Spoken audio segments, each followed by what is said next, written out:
morning, everyone. Thanks for tuning in to another fabulous episode of The Next Level Live. Let's get started by checking out our numbers this morning.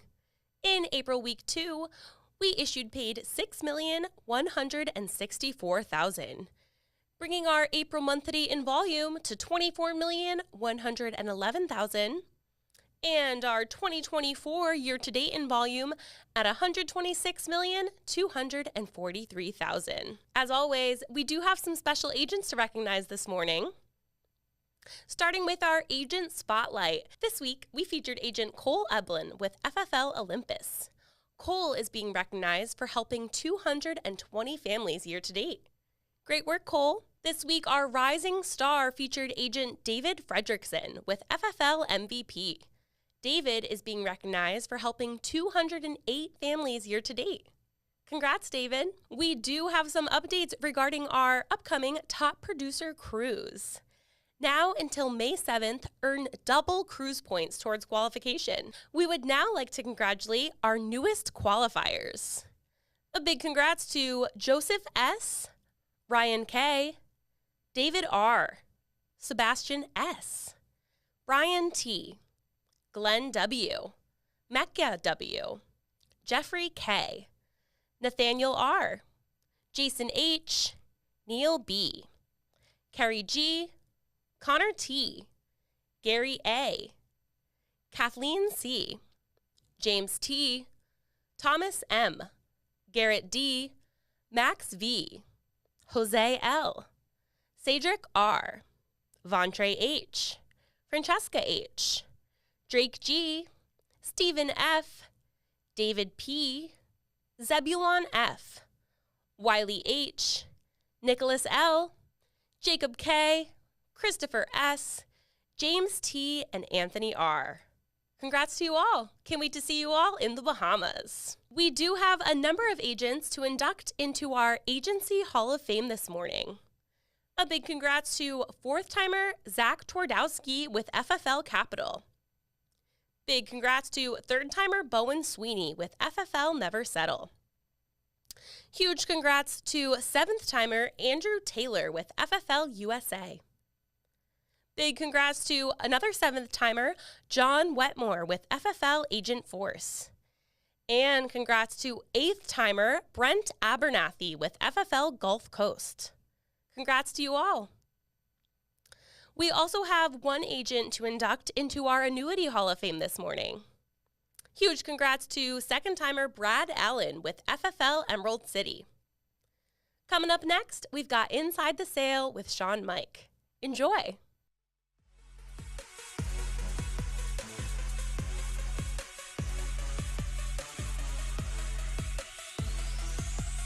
All right, guys, welcome to Next Level Live. Thanks for joining me today. I'm really excited to be on. I said I would do one every quarter to kind of bring you up to speed on where the company's at, where we're going, and really what's important to you today, right? Like what do you need to know? Because, you know, I was in a meeting the other day and a guy said to me, "What's the 5-year plan for the company?" And I said, "What's your 5-year plan?" And you know me, if you've been around, I'm not big 5-year plan. I'm big like 90-day, but like, what do you want out of it for you? What do you want for you? What are you looking for? What are you trying to accomplish? And I think that those are real important questions you need to start asking yourself, right? As it pertains to every week you get training on selling, right? Selling mortgage protection, selling IULs, selling final expense, selling annuities. You know, there's probably hopefully enough talk about recruiting.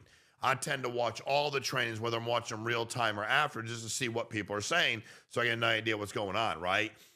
I've been in this business 15 years, and the important things are still the important things, right? Like when you look at the life insurance business, I've been in real estate, waste management, property management. I was in the auto business for a while.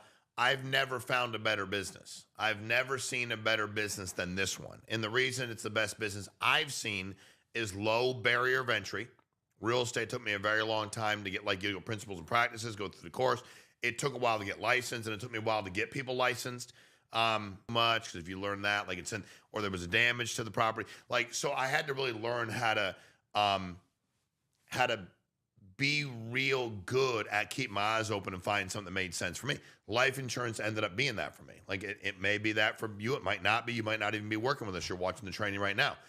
But for me, it was a low barrier of entry, and it was something that I liked all those other businesses, and I fell in love with life insurance because of the difference in making people's lives. So when people are like, why did you love selling life insurance so much? I loved protecting people's families. I guess that's sales, but I was working as a social worker full time. So I loved protecting their families. I loved the feeling of going like, you know what? I just got them a couple $100,000 in coverage they did not have before we met. I just got this 74-year-old guy a $25,000 policy, take care of his final expenses that he didn't have before we met. I just got this family an index universal life that fits their needs, allows them to have a variety of options with their insurance program. I just protected this retirement, put it into a fixed index annuity where they're not going to lose any more money, and they were losing money in their 401k. Like, I felt very satisfied because I loved what I was selling. When I started recruiting, people would say to me like, well, what were you focused on when you were recruiting? I loved what I was doing. I should tell my friends about this, and guys that I know and girls that they know and got friends, family, whatever, letting everybody know what we actually do. And then I did a lot of recruiting that was cold market, warm to warm, warm to cold, whatever it was. But my desire and my passion was I wanted to see other people do well. Before we get into what I want to talk about today, a few just logistical issues we can take care of. The cruise, July 26th to July 29th. I'm hoping you're doing everything you need to do to get there, like every single thing you can imagine. Keep your eyes open for any last minute, like we do some extra credit. We can do some extensions. So we're working really hard. We have a lot of people that have qualified. We have a max amount that we're pretty darn close to, but we're working really hard every day. It was a phenomenal trip last time. Everybody seemed to have a really good time. So we're very excited to do that again. There's, I'm sure, some pretty big sales conferences. A big sales conference in Vegas on June 3rd. We do a lot of lock-ins now. You see a lot of people doing that, working out of their office. There are some decent-sized sales conferences anytime that we hear about and want to promote them. So June 3rd in Las Vegas. The annual convention, January 29th to February 1st sounds crazy, of 2025. So we're really excited. Back in the same place in Dallas, and the Irving Convention Center. Everybody loved it. That's what we heard from just about everybody. Please hold it here again. Logistically, it was easy to get to. It was easy to get to, like, when we've been in some other cities. Traffic was a nightmare. There's so many places to stay within walking distance. We just didn't have those problems. The one problem we had is the max seating's just about 6,000. I mean, give or take a person or two, it's 6,000. This past year, for those of you that know, if you were there, you know, we maxed it out. It was completely sold out to the point where we had people that had registered previously, got there on Friday at whatever time because they were delayed or they couldn't get in earlier. And we had to say, that room's at max capacity, to the point where the convention center is like, you can't let anybody else in there. And if you were there, you know that's true. Some people have events, they have 500 people there and they pretend to have thousands.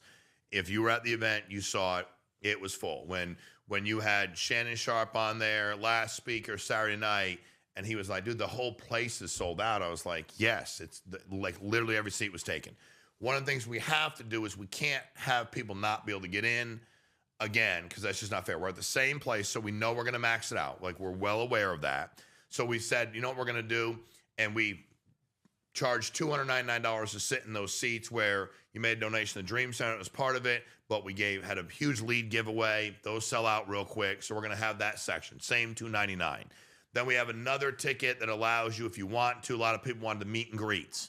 Like, we want meet and greets with all the speakers we have, and our speaker lineups coming out so you can see who they are. And we did that. We had meet and greet with David Goggins, with Shannon Sharp, with Barbara Corcoran. So those were amazing. We're going to do the same thing this year with the speakers, have that. That's another ticket. You'll see that. And then the general admission to be there for 3 days and have all the other stuff for free is $99. Why are we doing that? Because the show rate's higher when people pay something. And we're going to max out at $6,000. You know, the event costs us millions upon millions of dollars. And if we will, because every ticket will be sold, that isn't pay for 10, 9, 11% of the event. Doesn't even begin to recoup it. But it allows us to make sure that you have a ticket you paid for. And what we've learned over the years is when somebody pays for something, they tend to show up. We had so many people register, and which we tried to figure out how many were coming. Then we had a lot of people show up that day. Why? Because we didn't ever have, nobody paid anything. So the people that showed up on that Thursday and Friday that hadn't registered were like, okay, well, the other people aren't here, and we weren't prepared. So we kind of dropped the ball. We had no overflow room, so people got to watch it there. But it wasn't the same for them. That seats another 1,000. They weren't in the main room, and they had registered a year and a half later. They were just late. We did have seating for them, so we're not going to have that problem again. So get your tickets. They will sell out. It costs literally nothing, but you'll get there and you'll love it. But we know that we're going to have a higher show rate when we do that. We had a ridiculously high show rate, but we can at least say, and once you pay, you're guaranteed a seat. It doesn't matter, like you're guaranteed a seat. So you pay, you get a seat. So those are some of the logistical things you need to be aware of that are coming up. We'll keep you updated as we're moving forward. You know, I'll keep doing this once a quarter to kind of update you on some of the things that you need to know about. FFL, where is FFL going? Where is FFL today? Where is FFL going? So the company celebrated its 10th anniversary in December. And when you look at where we are as a company, you see how diverse we've gotten in our product offering, right? When you looked at, when we started, we were purely doing mortgage protection. That's all we did. That was it. We had mortgage protection leads. I said 10 years ago, hey man, eventually you look at some of these other products. 10 years ago, I said this. For those of you who've been around me, you know that I said this. And I said, man, someday somebody's going to figure out the IUL on a simplified issues side. And when they do, when they figure that out, it's going to be lights out because it's going to be an amazing product offering. So we had mortgage protection. We didn't have that with any of the IUL was fully underwritten. It took a very long time to go through an issue, and it just could take months and months. It was a convoluted process. Then we started getting the final expense business that represented a small, and then it got to a point where almost kind of 50-50. The Index Universal Life, as of last month at Family First Life, comprised 34% of our overall issue paid life premium number. Why is that important? Well, number one, and all our products are phenomenal, right? Like whole life, final expense for the guy or girl that is a certain age, they know what they want, they know what they need, and it fits their needs. Great product. Index Universal Life, when you're looking at it going, okay, I'm looking for something as permanent as I can get. Yes, I have this mortgage, but I have these other things with my family. Here's how much I want to leave. And man, maybe I can put more money into it. Maybe not. Maybe I can overfund it. This is what it looks like. I'm looking for some tax-free benefits. I read a book called Tax-Free Retirement by Patrick Kelly when I got in the business. Want to put that air on, dude, please? When I got in the business, and that really helped me understand the product really well. So that made a lot of sense to me. It was the first product I purchased was an IUL myself, take care of my kids. Very first thing I got. So it's really been amazing, and we believe we're going to have 50% of our distribution by the end of the year will be Index Universal Life. The vast majority of that is simplified issue. So our final expense will probably still comprise about 30 some odd percent, maybe a little bit more. And then we'll have some mortgage section. And I think that you always have to be evolving, right? You see some of the companies that don't do return of premium anymore. Some, you know, and I tell people all the time, you know, some companies have things for longer, and I've been in this too long to see products come and go. So I want to be very proactive, not reactive. So we're really excited about where we're going there. From a lead gen standpoint, it's been really the companies we have that provide the leads, everything the ILC, everything's out there. It's been, you've seen the ability people have to create IUL leads. And I think we've gotten really good at the training, really good at what we're doing virtually. So it's been unbelievable. A lot of people are still virtual. We're good either way. Whatever makes sense for you and your family, that makes us happy. Like we're totally good either way. You decide what you want to do for you. But also we're been crazy over the top, laser focused about the persistency and the quality of business and the profitability for the agent. And I think that's, you know, we just redid a bonus program, which actually increased 81% of the bonuses. And what's been great is you get the people that are moving the needle, and you have your overall production. You have the way you're structured to make sure you have width. You have persistency. That should be in there, right? Net agents. Are we growing? What do we got going on? And really allowing people to really maximize their profitability when you focus on a lot of the right metrics. And, you know, listen, we're big. I mean, at the end of the day, if you're in the insurance business and you don't work for us, you don't work for the biggest distributor. We are. So IMO, NMO, FMO in our space, we're the biggest by far. So for us, we've been able to be massive, but also focus on the things that really move the needle for your profitability. And you see a lot of that with the way we're structured, the way people are putting in their wit, the way people, at Family First Life, it's funny because when I got in the business, somehow people explained to me that it was a badge of honor to not do any work. Like, I do no work, Shawn, and I override you, and you're the idiot. And I'm thinking, well, I'll tell you what, man, I'm not going to say what I want to say because it was a guy. I did say things to him that I won't say today and I won't say for the general public, but, I can tell you how that felt. So here we believe in working. We believe in being able to do the things you want to do with your family, having your balance, having your life, but we go to work too. There's nothing wrong with that, and I think, I'll never forget walking through the corporate office in Atlanta, Delta, with Ed Bastian, who's now the CEO. He was the president, now the CEO, I believe. Might be that wrong, but I'm pretty sure he was the president, now he's CEO. And I'll never forget, and like he was talking about reaching over and picking up a piece of chewed bubble gum.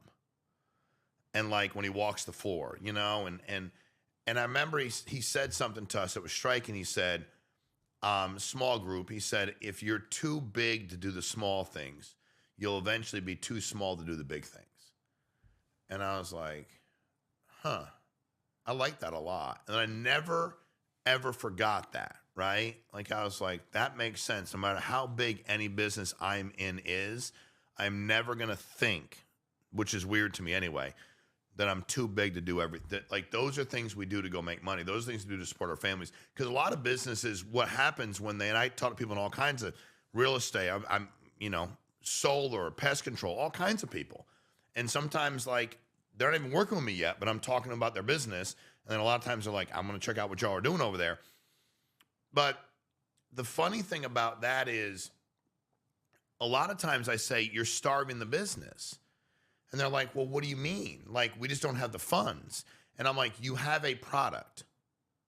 Everyone, whether it's you're fixing windshields, you're selling, whatever, you have a product.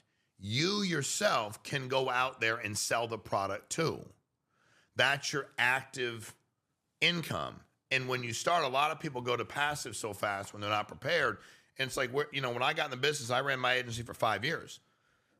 I sold full-time for 5 years. We launched Family First Life. I sold. I didn't think that it was beneath me.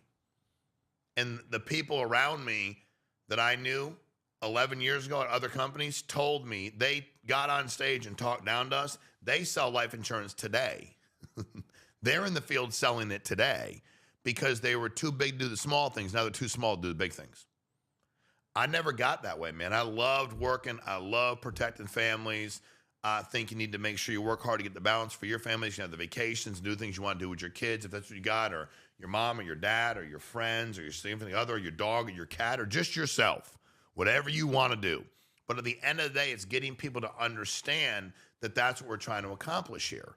And I think that for us, I always remember when I look at people's businesses, right? I'll analyze them, and the first thing I look at is like, what are you doing to create active income? Like, what are you doing? Well, I'm helping 10 families a month. Okay, well, this guy or girl's helping 40, and it doesn't mean you have. But like, how's your money situation? Well, not really good because I'm trying to pay myself and then feed the business and do this over here, and I have to do this with my kids. Like, well, why don't you just help more families? And then you'll have more liquidity. You'll have more access to capital. Like, why are you starving yourself and getting emotionally? Like, why are you doing that? And I think a lot of times it's because we put the cart before the horse, if you will. Like, now I'm a business owner. Like, haven't you heard? I'm like, well, if the business goes out of business, you ain't no business owner. You're a guy that owned a business that ran it into the ground. I never wanted to be worried about my investment in my business or I never ever wanted to worry about that. Like, never one time. I wanted to have enough cash flow to do that. So I talk to people a lot about, they go, how many families should I help? Are you full-time? Yeah, I'd help 30 a month. Well, Tom helps 70. Good for Tom. I think Tom should go help 70 if he wants to. I'm telling you that you need to help 30. Minimally. I think you should learn IULs. You should learn mortgage. You should learn finance expense. And you should learn fixed indexed annuities. When you have the ability, and that was the thing about annuities, that was the only one that I wasn't asking money for. I'm like, okay, your money's in your 401k. You've lost $21,000 in 9 months. You don't want to lose any more money. I got a product that you can look at. You have to pass suitability, so you can't even go in it unless you're suitable. So I can take all your information, look at it, make a phone call, see what one's the best for you.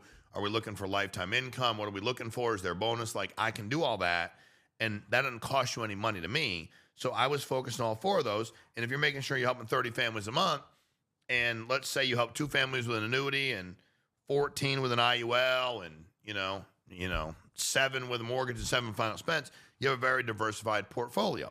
Now, the IUL persistency is higher than than the mortgage and final expense. Annuity is ridiculously high because the way it's structured, unless there's like a death early on in the contract, it's pretty unbelievably good business as far as it's staying on the books. So, but it's understanding that. Then how many people should I hire? Well, you should work on having 12 people direct you to work with. When people say to me, my business isn't going well, I go, how many legs and width do you have? 2, you ain't got a business. 1, you ain't got a business. 0, you ain't. And there's nothing wrong with being self-employed, but don't call it a business. 12 in width, 3 that you're working a lot with. 3 will probably take up 80% of your time. You're trying to build that structure and get wide. Width is going to help you become profitable.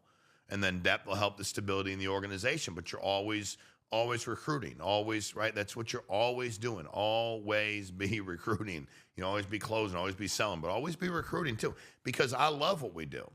So, and I recruit all day, every day, and I don't know sometimes. I mean, there's sometimes that a year later, somebody's like, hey, I'm in. I'm like, in on what? They're like, you told me about it a year ago. I was waiting tables at the Capitol Grill, and I came over and took your order. I'm like, a year ago? Like, yeah. I'm like, man, you're a fast starter. Like, I know I had a lot of stuff going on, but can I get going? I'm like, yeah, sure. I've had kids I coach. Hey, coach, what's up? I just turned 18. Told me to call me at 18. You might have an opportunity for me. All right, cool. Get your insurance license. Here's how it works. Here's how hard it's going to be. Here's what you need to do. Here's how you buy leads. Like, I'm very direct about what you need to do. Do I think everybody will succeed? No. Do I think everybody could? Well, we call people up and we get back to them about things they filled out. And we give them the information and we kind of place orders. But does it mean everybody will be successful? No. But the beautiful thing is it doesn't require talent. It does require hard work. And I'm telling you all these things. You might go like, well, man, I already know all this, Shawn. I work with you. Okay, then why aren't you talking to other people like this and building a business? Are you helping 30 families every month? Do you have 12 people direct to you? And by the way, if you do, cool. How many people in your organization, those 3 you're working with, are they helping 30 families a month? And are they 12 wide? No, they're not. The epitome of selfishness in business for me is when somebody attains something and then just turns their back and keeps going. If I'm doing this, my friend sure as heck can do it. Why wouldn't I tell them? Like, why am I not going to put them in a position to win? So we really need to be thinking about that as we're moving forward. Now, what stops us from doing any of these things? Complacency. That's the rub. That's the struggle. If you figure it out, write a book on it. People ask me that all the time. How do you help yourself from being complacent? How do you help people from being complacent? That's kind of like somebody asking me how to get out of your own way. We all know when we're complacent. Now, I don't get complacent. I can tell you how I'm not complacent. I don't get complacent. I have fear of loss. I hate to lose. I don't want to give an inch and take a step backwards. I always think somebody's out there trying to do what I'm doing better than me. I was raised with absolutely no money, so I like none, like absolutely none. I don't care what people think. That doesn't drive me. So you have an opinion of me? Congratulations. Everybody does. That's great. You care what it is? Nope, not even a little bit. I won't be judged by you, dude. I'll be judged by God. It will not be you. I want to do the best I can on a daily basis. I'm going to do the best I can to put people in position to win. I'm going to do the best I can to build the business. I'm going to do the best I can to serve other people. But I'm not going to be fixated on what I think everybody else thinks. I'm going to do the best that I can. So from a complacency standpoint, you have to analyze, how do you do it? Like anything else in your life. If you were trying to get in good shape and you're like, man, from June to October, I did really well. But from October to February, I didn't do well. Wouldn't one of the first things you do to figure out what you were eating in June, July, August, September, October, how much you're working out, what you were doing during your workouts, why you believe you're making time to work out? Were there other things you were doing that took away from you? Like, were you drinking more? I mean, I don't know, but you would do that. We all would. Why don't you do it with your business? Man, my last 2 months have been they've been my best months ever. Cool. Sit down right now and write out what you've done the last 2 months. I want you to write out what you've done the last 2 months and then make that your habits. Make those things your habits. Can you do that for the last, what have you been doing? And then what was your worst month? Man, December was my worst month ever. Walk me through hours worked, leads purchased, other things you were doing that were non-income producing things. Like, we don't want to repeat December again. Make sense? Like, we just don't want to repeat December. So you got to figure out, like, what is it that you do? How do you get there? How do you get ahead? And I think that we just don't do enough of worrying about what the habits are, because the power of our habits. Now, complacency is evil. A lot of times we're like, man, this is so much better. I'm not broke. Like, this is really cool. I'm good. And that's what we deal with on a daily basis. Do you ever get up and you don't feel good? I bet you do a lot. Maybe sometimes, maybe a lot. When I get up and don't feel good, it don't matter. I just tell myself I feel good. Sometimes I get out of bed and I feel like $1 billion. Sometimes I get out of bed and I'm like, I don't feel like $1 billion. I go, why don't I feel like $1 billion? I'm healthy. I'm alive. I'm excited. God is great. Now, all of a sudden, I start speaking life into myself. When you're in your business, I do the same stuff. I do. Man, what a tough day that was. Nope, that was a great learning experience. The problem is we listen to what we say. We may not listen to what other people say, but we listen to what we say. Anything y'all say to yourselves today will have the biggest impact on you out of what anybody else has told you. When you're speaking, the most impacted audience is you. True statement. Good or bad. You might be doing nothing, but you're speaking into existence that you should go out and do this. You shouldn't have to worry about making money. You can go party today. I know it's Tuesday at 2 o'clock in the afternoon, but hell, why should I not be drinking? I should complain about everything. Let me be really negative. That'll be good. So you're your best audience, right? So for me, if I know I'm my best audience, I'm going to work really hard to not say anything that's going to slow me down. It's going to put me in a position where I cannot get ahead. So when you look at like the organizations at Family First Life that are scaling, you see a lot of really healthy culture. And culture is ridiculously important. What causes healthy culture? Structure, productivity, accountability. All I got to do is talk about 10 people in any organization.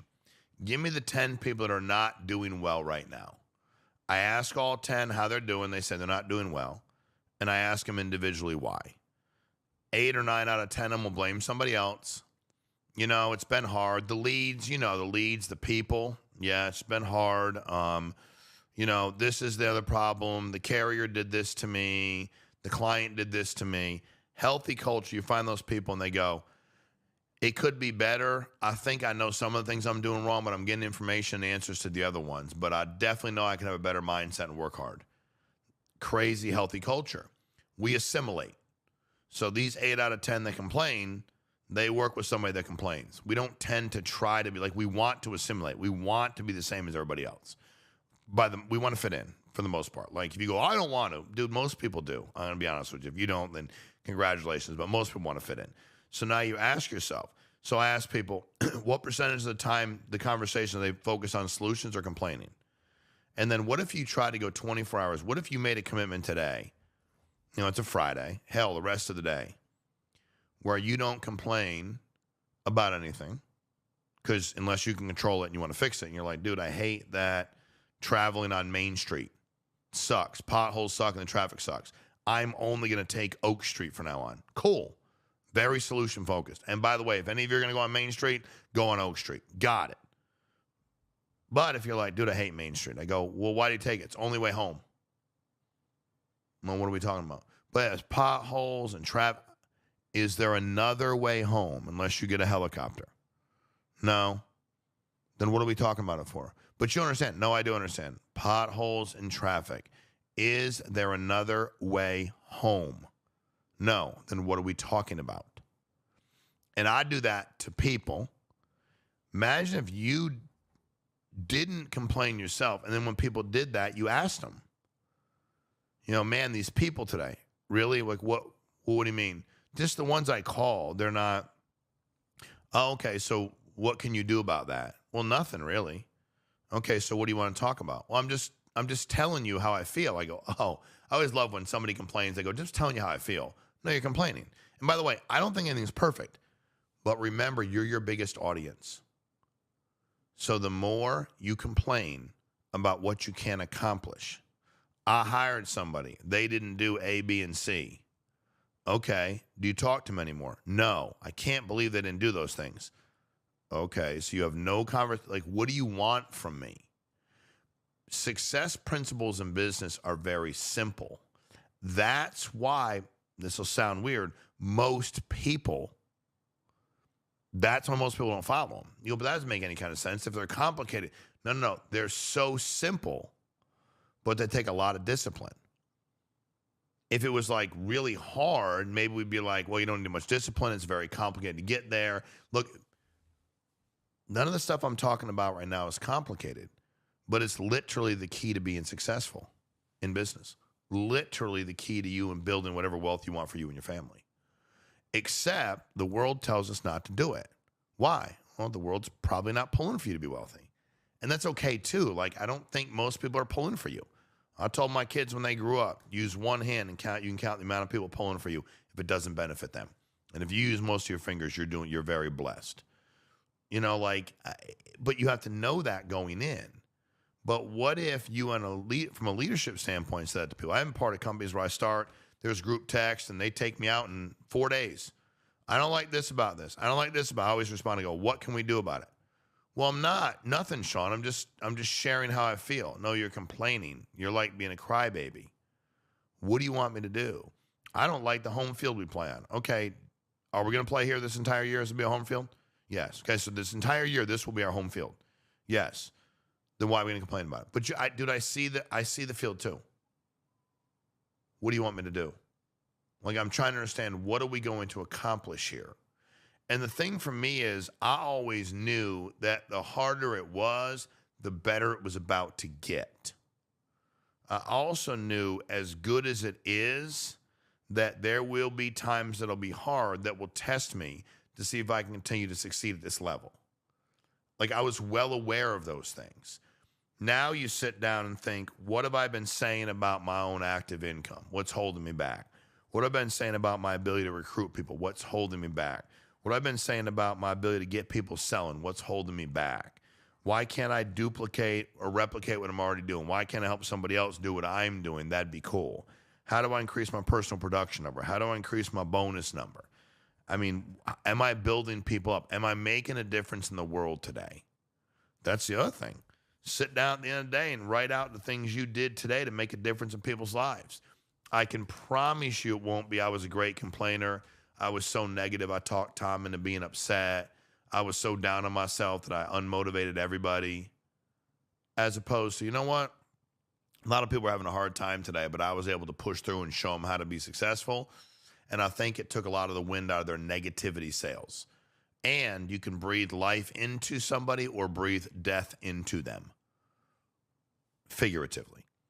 And there's a lot of people trying to breathe paralysis. Maybe it's not death in you, but like, how do I get him to stop doing anything? How do I get him to stop challenging the status quo? How do I get ahead? Why am I not further ahead? So I'll leave you with this. Family First Life is going to keep growing. We're going to keep adapting. We're going to be proactive. Those things are going to happen. I'm going to keep working as hard as I've ever worked. I'm not letting up. We're going to win.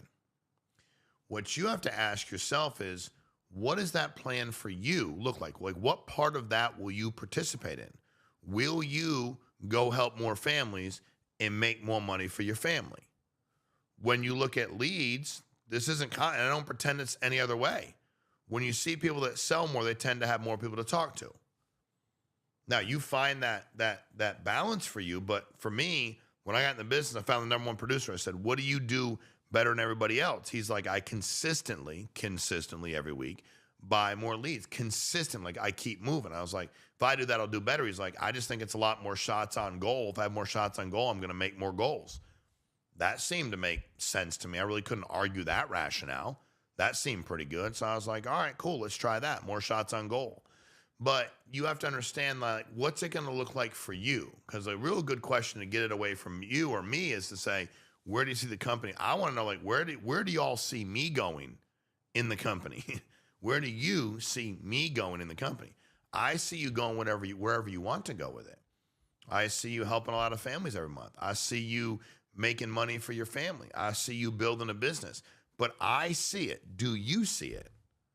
And I think the struggle is sometimes people don't see it and don't believe it, but want to achieve it. And that's never going to happen. And if you think that that's just weird or corny, I'm just telling you it's the way it works. What we focus on grows. It's a true statement. What are you focusing on now? What changes are you making? When you speak about the things not going well in your business, there's always some things that aren't going well. Is it because of you or you blame somebody else? The things that are going well, I'm a big fan of giving credit. People ask me literally a dozen times a day, why is Family First Life so successful? Because we sell more life insurance, help more families than any other distributor in America. And I say our people are great. We have great people. Man, y'all do so well. You moved your volume so fast to IUL, and that's very profitable, and persistency is so high on that. How did y'all do that? Man, you must be great. I go, I have great people that I worked with. I work with great people. I worked with them to change it. I work with them. Like, what do you think the answer is? I'm going to tell you that I'm great. Now, if there's a problem with it, I'll take responsibility for it. My fault. I'll work to get better, but that's 100% my fault. And I think that it's getting people to understand those concepts, right? So we're excited about the cruise. Please keep pushing. We have almost all the qualifiers. People can still get in. Get registered for annual convention. You're going to see that coming out. A link. Get registered. Don't miss out. It will definitely sell out. A lot of lock-ins. There's a sales conference if you're anywhere near Vegas. I wouldn't fly across the country. You have your own stuff locally, whatever. But if you're in that area and you want to go to it, great. And I'll keep your eyes open. We'll make announcements for anything else that comes up. But we're really, the training's been unbelievable. You can find it everywhere. That's why we put it out. That's why you can watch it. Whether you still to this day, people are like, man, I can't believe you just put all your training out. I'm like, what do I care? Like, if you don't even work with me and you benefit from it, you'll probably join me eventually. So if you're watching now and don't work with me, you should join now. We're hiring, we're recruiting every day, and so I think it's one of those things where I feel really good about where the company's going. I've never felt like we had a better handle on how to increase and manage healthy growth. And we're focusing on all the right things now, which makes it a complete game changer for everybody. And I think we're locked and loaded to finish the year really strong and have a phenomenal year next year. So I'll get on here in about 3 months and give you an update on some things that'll happen, some changes. We're looking at some new products, some carriers. That'll be great. We'll announce that as soon as we have them. Get registered for convention, get locked in for that, get the training you need. But really, more importantly today, what do you see for you? And what part of what we're doing do you want? How much of a part of that do you want to be? What does that look like for you and your family? What are those goals? If you all sat down, talked about, and wrote them, what are you willing to do? What are you willing to give up? What are you willing to sacrifice as it pertains to your communication? How positive do you want to be? Will you be solution-focused as opposed to problem-focused? Will you be accountable? What will you do to get there? So I appreciate you all for jumping on. Always appreciate your time. Thank you to all the amazing people at Family First Life. The reason we have an amazing company is because you're amazing and you're unbelievable. That's why we do so well, because of you. And I never take your time for granted. So thank you for jumping on today. If you need anything from me or corporate, reach out to the corporate office. We're here for you. If you need anything at all, keep protecting families, keep providing for your own. Let's hire some more people and recruit them to get them in here to protect families, because we have way too many leads. We have way too many people that need help, and we're here to help with that at Family First Life. Thanks, guys. All right, everyone. Thanks for tuning in. Don't forget to check out True Talk this coming Tuesday at 8 a.m. with Austin Becker, who will also be our guest on TNL as well. Don't forget to like, comment, and subscribe to stay up to date on all things FFL. We'll see you all next week.